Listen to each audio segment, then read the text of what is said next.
在美国换房子的时候，怎么样才能合理的避税呢？我们来聊一聊1031 Exchange。想要合理的避税，一定要了解1031置换。那它又是怎样运作的呢？主要是在满足1031置换条款的前提下面，如果投资人在限定的时间内完成非自住的投资房的卖出和买入，那么投资人出售原有的财产的收益无需在当年交税，而是延迟到出售交换性购入的同类财产的时候才交税。是国税局允许纳税人合法避税的一种税务策略。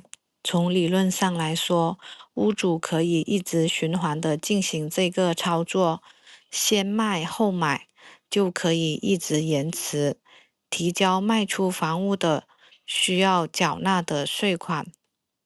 虽然只能用来延税而不是免税，但是在遵守相关规定的情况下，投资者可以重复这一过程，从而达到无限期的避税的目的。从通货膨胀的角度来看，延迟交税也是一种变相的得利。什么情况可以使用1031 Exchange 呢？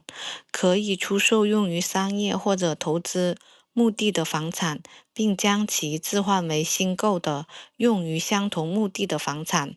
出售所得的资金必须由第三方托管，而后用于购买新房产。投资者不能直接获取这些资金，即使是暂时的接收也是不可以的。被置换的房产必须被视为同类性质，才能延迟缴纳资本利得税。在某些特定的条件下，该规则也可以适用于主要居住的房屋。1031可以跨州交换，但是不能置换跨国物业。用于交换的新旧房产仅限于美国境内。Exchange 指的是两个人之间的房产置换，但是现实生活当中很难找到一个同时拥有你想要的房产，并且也想要您拥有的房产的人。因此，大多数的 exchange 是延迟交换、三方交换或者 stacker 交换。在延迟交换当中，需要找一个 middleman 介入，他们在您出售房产后持有现金，并用这些现金为您购买替换房产。这种三方交换被视为一种置换。延迟交换中有两个关键的时间规则需要遵守。45天规则必须在出售房产后的45天内，以书面的形式向中介指定您希望获得的替换房产。IRS 允许指定3处房产，只要最终完成其中的一处的交易即可。如果指定超过3处，则需要符合某些估值测试的条件。180天的规则，第二个时间规则与交易的完成有关。您必须在出售原房产后的180天内完成新房产的交易。1031反向交换，在出售原有房产之前购买替换房产，仍然可以符合1031的交换资格。在这种情况下，同样适用45天和180天的时间窗口。要符合资格，必须将新房产转移给 Exchange Accommodation Title Holder， 在45天内指定用于交换的房产，并在购买替换房产后180天内完成交易。一般来说，度假屋是不能直接做1031 exchange 的。如果想将度假屋做1031，可以将度假屋转变为出租物业后进行1031交换。例如，将度假屋出租6个月或者1年，然后用它交换另一处房产，这样就可以将该房产转变为投资房产，从而符合1031交换的条件。根据 IRS 规定，仅将度假物业挂牌出租，但是未有租客入住的情况，不符合1031交换的资格。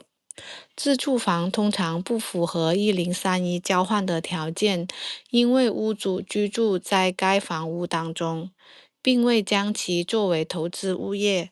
不过，如果将这套房屋出租一段合理的时间，并停止在此居住，那么它将变成投资物业，这样可能使其符合条件。如果想将交换所得的房产作为新的第二住所或者主要住所，不能立即搬进去。在交换仅连接的2个12个月期间内，需要满足以下要求：必须以公平市场租金将该住房单元出租给他人至少14天或者以上，对该住房单元的个人使用不得超过以下的较大值：14天或者租期中按公平市场租金出租的天数的10%。为客户提供房产投资交易全方位服务，围绕客户需求提供优质生态服务。资源丰富设计团队，从每一个环节解决交易过程中的痛点。整合全美优质新房、二手房与投资物业资源，通过智能分析模型，帮助客户精准识别市场机会，实现从选房、购房、出租、管理到资产配置的全流程服务闭环，帮助更多的投资人看懂美国地产，布局美国地产。我们不讲套路，不讲技巧，只讲底层逻辑判断力，教您如何避开这些坑，少走弯路，为美国境内外高净值的客户提供一站式的高效优质服务。如果您觉得我的视频有帮助，请转发给身边有需要的朋友。感谢您的支持，欢迎订阅。